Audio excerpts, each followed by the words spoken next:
Nah, di Al-Quran ya tentunya kata malaikat itu langsung berupa kata benda ya.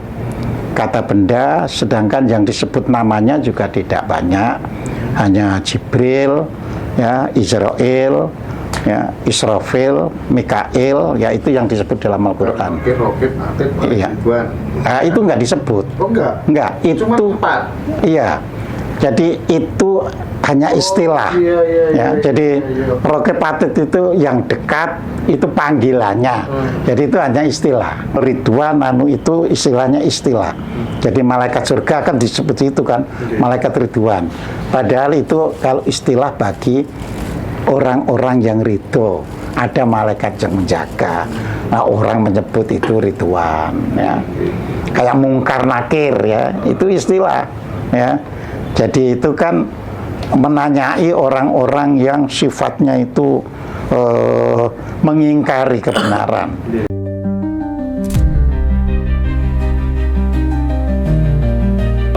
Enlightenment seorang Nabi Muhammad ini kaitannya ternyata sama kemanusiaan gitu.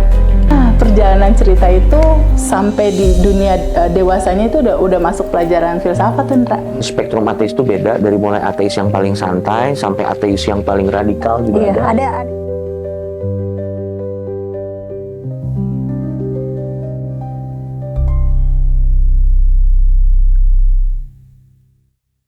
Jim, kalau di dalam Islam katanya kan telah kutiupkan ruhku gitu. Nah, ketika jasad fisik sudah tidak ada gitu ya, yang berurusan sama andai kata ini neraka itu benar-benar ada kan, tinggal ruh aja. Mana mungkin api neraka bisa membakar ruh kan gitu.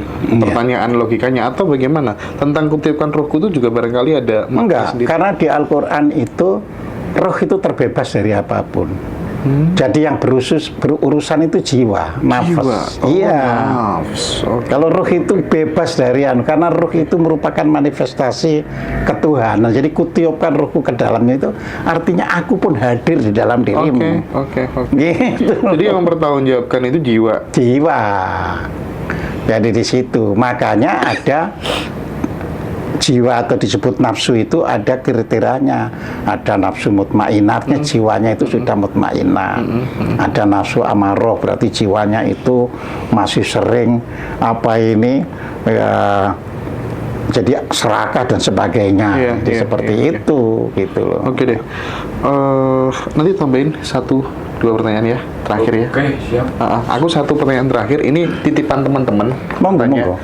Jadi Pak Kojim diminta tolong untuk ngejelasin setan itu hakikatnya apa, iblis itu hakikatnya apa, jin dan malaikat itu bener-bener ada sosoknya apa enggak, kok ada jin ini, jin itu, malaikat ini sampai malaikat Jibril sampai Ridwan, Malik Ridwan, itu hakikatnya apa Pak Kojim? Iya, jadi gini, kembali lagi kalau orang Islam ya harus pertama pegang Al-Quran dulu. Karena seperti sudah saya sampaikan, hadis itu baru ya dicatat itu abad ketiga. Iya. Jadi setelah masuk tahun ke-300 itu barulah ya ada orang mencatat hadis ya. Nah, di dalam Al-Qur'an itu ditegaskan ya kan bahwa ya yang berurusan dengan Adam dan Hawa itu adalah yang disebut iblis. Ya, yang berurusan dengan Adam dan Hawa itu disebut iblis, ya kan? Jadi di situ tidak setan yang berurusan, tapi iblis. Tetapi ketika iblis menggoda Adam dan Hawa untuk memakan ya buah pohon ya yang ada di taman surgawi, sekali lagi taman surgawi ya, jadi itu disebut setan telah menggoda, telah membisikkan ya. Nah, jadi setan ini istilahnya hanya istilah untuk perbuatan yang buruk ya. Dan kalau dari kata kerjanya satonya itu artinya merenggangkan, menjauhkan semua yang baik. Nah, maka kata bendanya disebut setan, yang jamaknya sayatin. Iya, jadi di situ. Nah, sedangkan malaikat itu dari bahasa Arab malak ya, atau malak ya. Jadi itu artinya utusan. Jadi malaikat itu utusan. Utusan siapa? Utusan Tuhan ke manusia. Jadi kalau rasul itu utusan Tuhan dari manusia ke manusia. Jadi malaikat itu terjemahan aslinya itu utusan Tuhan ke manusia. Tanpa rasul. Iya. Terus ke rasul tadi kan rasulnya, terus ke manusia. Ya ke manusia. Ya, jadi di situ. Nah, di Al-Qur'an ya, tentunya kata malaikat itu langsung berupa kata benda ya. Kata benda, sedangkan yang disebut namanya juga tidak banyak, hanya Jibril, ya, Israel, ya, Israfil, Mikail, ya itu yang disebut dalam Al-Quran. Roket, atit, Iya. Nah, itu nggak disebut. Oh enggak? Enggak, itu Cuma 4. Iya. Jadi itu hanya istilah. Iya. Jadi roket patit itu yang dekat, itu panggilannya. Jadi itu hanya istilah. Ya. Kalau yang nama person yaitu Jibril, ya Israfil, Israel, Mikail. Ya, jadi di situ. Nah, kalau Ridwan itu istilahnya istilah. Jadi malaikat surga kan disebut itu kan, malaikat Ridwan. Padahal itu kalau istilah bagi orang-orang yang ridho, ada malaikat yang menjaga. Nah, orang menyebut itu Ridwan ya. Kayak mungkar nakir ya, itu istilah ya. Jadi itu kan menanyai orang-orang yang sifatnya itu mengingkari kebenaran ya. Nah, makanya nakir ya, itu artinya ya pengingkaran. Jadi nanyai orang-orang yang itu ya. Nah, jadi setan hanya merupakan istilah bagi perbuatan yang buruk. Jadi kalau toh ada personanya cuma iblis. Nah, jadi di situ ya. Jadi setan hanya itu. Nah, malaikat itu pun begitu. Itu hanya istilah rasul. Ya, makhluknya sendiri ya makhluk gaib yang nanti di dalam hadis disebut dari cahaya. Nah, kalau apa itu jin ya, jin itu bahasa Arab, itu artinya dari kata janna ya. Janna itu artinya tersembunyi, jadi menjadi jin itu artinya makhluk yang tersembunyi ya. Dan perlu diketahui kosakata Arab jin itu banyak artinya ya. Bisa jin itu tersembunyi diartikan sebagai makhluk halus ya. Bisa jin itu juga diartikan sebagai stranger, orang asing. Atau foreigner ya, orang asing ya. Itu juga jin istilahnya ya. Jadi itu jin juga bisa dikenakan pada orang yang pinter, yang kepinterannya itu sulit dijangkau oleh ini orang umum. Nah, itu juga jin ya. Nah, jin juga bisa sebagai orang-orang elit. Jadi orang elit itu juga jin ya. Nah, sayangnya ketika membaca Al-Quran sering kan penerjemah itu hanya ngambil satu arti, padahal konteksnya bisa berbeda-beda ya. Misalkan Sulaiman mengerahkan jin ya, tidak tentunya jika jin makhluk halus ya. Wong itu bangun itu ketahuan, nanti dianggap makhluk halus sama dengan ceritanya Prambanan ya. Yang Loro Jonggrang nanti apa bedanya dengan itu kan gitu ya. Padahal Al-Quran sendiri menyatakan, dan Al-Quran itu bukan dongeng ya. Jadi kalau namanya bukan dongeng ya harus dilihat faktual kan gitu ya. Nah, ini yang harus bisa dipahami, jadi seperti itu ya. Oke Pak Husim, saya melanjutkan ini nyetir yang bagian terakhir ini. Kemarin kan ada ditemukan fenomena mayat itu ya, waktu digali ya di kuburan itu ditemukan utuh Pak. Padahal mayat ini sudah dikubur puluhan tahun. Nah, karena ini waktu kejadian di desa, jadi kasak kusuknya itu orang-orang desa itu mungkin sebagian dari pemuka agama kayak Pak Ustadz itu mengklaim bahwa ini orang yang dekat dengan Tuhan, orang yang sangat mulia, kayak wali gitu. Cuman tempo hari waktu bulan Ramadan itu malah dari orang Kejawen itu kan sebelahan dikubur itu, waktu digali itu utuh juga. Jadi kan akhirnya terbantahkan.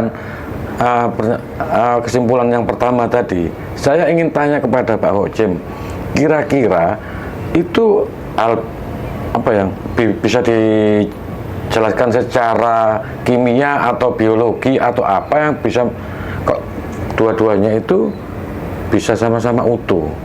Kalau ini mengklaim hanya dari salah satu agama yang paling benar, tapi kenyataannya dari penganut Kejawen ini ada yang utuh juga. Ngoten Pak Hocim, monggo kula nyuwun diwedhar. Yeah.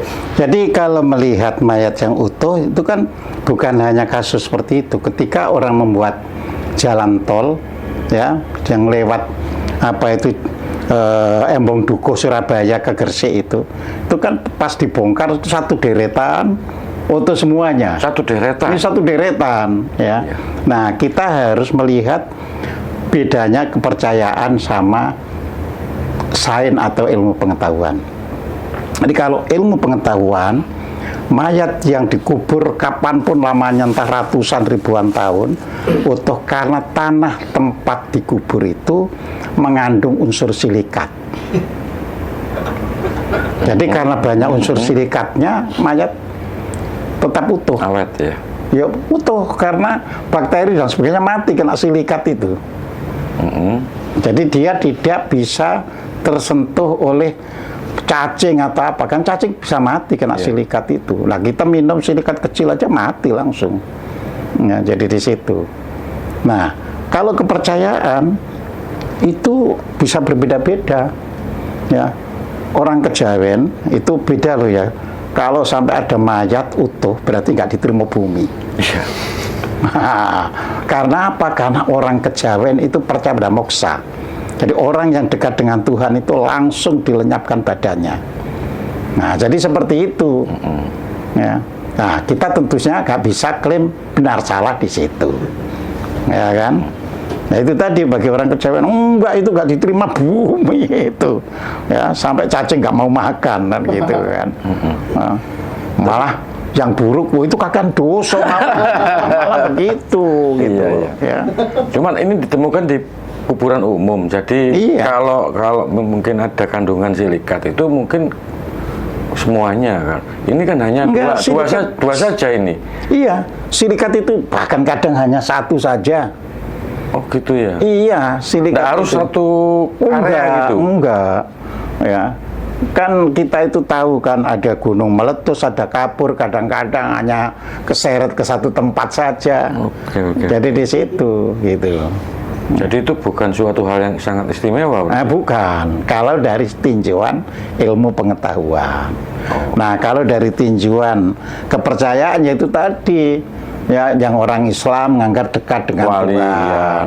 Ya. Yang Kejawen. Orang Kejawen gak diterima. Gagal. Iya. Oke. Jadi seperti itu.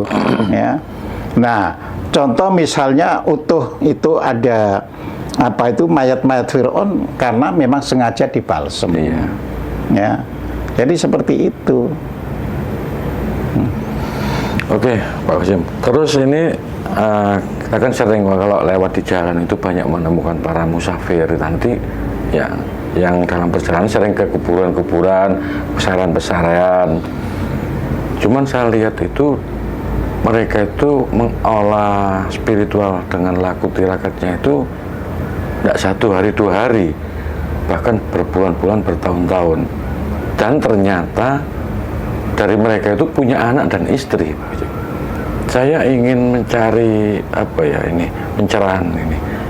Apakah seperti itu suatu hal yang bijaksana atau bagaimana, Mas? Kenapa kok itu laku itu kok sampai dijalani orang itu dengan meninggalkan anak istri? Tanggung jawabnya, tugasnya sebagai kepala rumah tangga gitu. Monggo, Pak. Iya, jadi gini, tiap ormas keagamaan ya, atau kelompok komunitas, ya, bukan ormas, komunitas keagamaan, ya kan, itu memang memiliki prinsip sendiri-sendiri, ya. Misalkan jamaah tabligh misalnya, ya, itu kan selalu meninggalkan anak istrinya demi untuk berdakwah, ya, karena menurut gurunya, ya, atau imamnya, ya, Rasul memberi contoh demi untuk syiar Islam itu perlu paling tidak 3 bulan meninggalkan anak istrinya. Nah, tentu saja reasoningnya ya reasoning dari imam itu, ya. Yang orang lain bisa menyatakan itu salah, ya.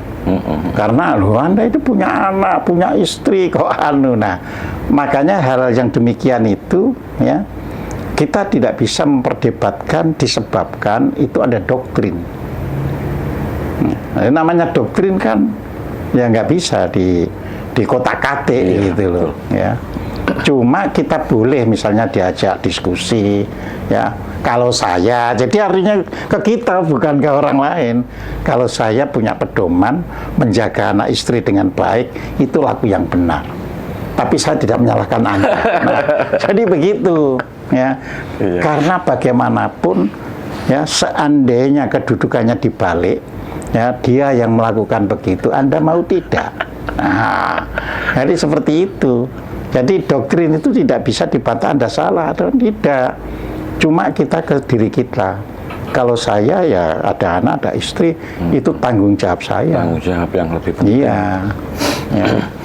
Jadi saya tidak menyalahkan Anda, tetapi apa itu kalau misalnya dibalik, mungkin Anda juga nggak mau. Betul. Nah, gitu. Oke, untuk yang terakhir ini Pak Jim, karena kita juga mendekati sebentar lagi Hari Raya Idul Adha, ini ada kaitan dengan hewan kurban. Kalau di sekolah-sekolah itu kan banyak dari siswa itu dimintai sumbangan untuk kurban. Kalau menurut keterangannya entah itu Ustadz atau Pak Kiai, katanya kalau sapi itu nanti dinaiki 7 orang gitu kan ya. Padahal kalau siswa ini mungkin ya enggak cukup, karena sudah satu sekolahan mungkin ya jumlahnya nggak akan nututi lah kalau misalnya dinaiki semua siswa gitu. Nah, saya ingin tanya ini, esensi daripada kurban itu kayak apa, Pak? Gitu, Pak. Iya, jadi kurban ini kan bahasa Arab. Jadi kita harus susur dari bahasa itu sendiri, ya. Jadi kurban itu bahasa Arab dari kata koroba. Koroba itu mendekati, ya, mendekat atau mendekati. Nah, jadi kurban adalah kata benda sebagai bentuk pendekatan. Tentu orang Islam, ya, pendekatan itu dipahami sebagai cara untuk dekat dengan Tuhannya. Namun demikian itu simbolik. Oleh karena itu simbolik, kalau kita kembali ke Al-Quran, tidak bisa kita berkorban banyak-banyak itu, karena simbolik. Ya, itu di surat 22, surat Al-Hajj, ayat 39.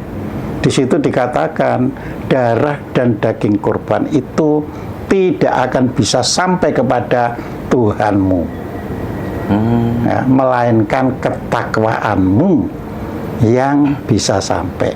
Jadi simbolik itu nanti diwujudkan dalam ketakwaan. Yaitu, jadi bukan simboliknya diwakai tapi nggak takwa-takwa kan. Jadi itu. Nah, masalahnya ini kan banyak dipolitisasi masalahnya, ya kan? Ya, jadi dipolitisasi oleh orang yang jadi apa ini, guru, ustadz yang mungkin kerjasama dengan tukang jualanmu, hewan ternak, iya. Jadi di situ. Kalau kembali ke Al-Quran itu simbolik, karena di situ dikatakan dengan jelas. Jadi darah dan daging korban itu tidak bisa sampai. Sudah tidak bisa sampai loh ya. Iya. Ya. Bukan kemungkinan loh gitu, tapi kepastian tidak bisa sampai kepada Tuhanmu, melainkan ketakwaan kamu yang apa ini bisa sampai. Namun untuk hewan yang sudah dikorbankan kan gitu kan, bagikanlah kepada yang memerlukan, kan itu. Oh, iya. Jadi kita juga tidak boleh menyengaja kan untuk mengorbankan banyak-banyak untuk dibagikan. Ya, ini kan sudah jadi salah kaprah. Salah kaprah itu dalam bahasa Jawa sebenarnya salah, nggak begitu, tapi sudah terlanjur dipercaya secara umum. Jadi kaya-kaya sudah benar. Jadi di situ. Makanya kita menjadi sulit kalau melarang orang, ya kamu kan bisa untuk sedekahkan, ya, sulit jadinya. Bisa-bisa marah dan kita dianggap sesat, kan gitu. Nah, Berarti nggak ada kaitannya kalau misalnya orang kaya itu harus mengeluarkan uang buat hewan kurban gitu. enggak, orang kaya itu di Al-Quran itu harus bersedekah. Sedekah itu yang wajib itu. Ya. Jadi sedekah, sudah sedekah kok masih ada yang sisanya banyak, nah itulah yang terus dizakatkan. Jadi tidak bisa dibalik zakat dulu, toh nanti sedekah, enggak. Kita ini justru didorong sedekahnya dulu, ya. Jadi makanya di situ sedekah itu ditujukan, dikatakan baik kamu dalam keadaan lapang maupun dalam keadaan sempit. Nah, kan nggak ada zakat dalam keadaan lapang atau sempit, tapi sedekah dalam keadaan lapang maupun sempit. Nah, kita sudah bisa, tapi masih anugerah Tuhan itu masih besar, kita baru zakatkan. Itu menolong orang jadinya gitu. Oke, terima kasih Pak Husin. Sami-sami. Mungkin cekap. Terima kasih. Terima kasih kepada semua netizen ya. Jadi mohon semua yang kita bicarakan ini direnungkan. Kalau tidak cocok ya sudah, tidak perlu ditanggapi. Karena nanggapi yang tidak cocok itu membuat dosa baru. Iya, kan mau tidur nggak bisa karena nanggapi loh. Ya kan lebih enak. Ya nggak cocok tidur nyenyak. Udah. Atur sun, Nak Kojim.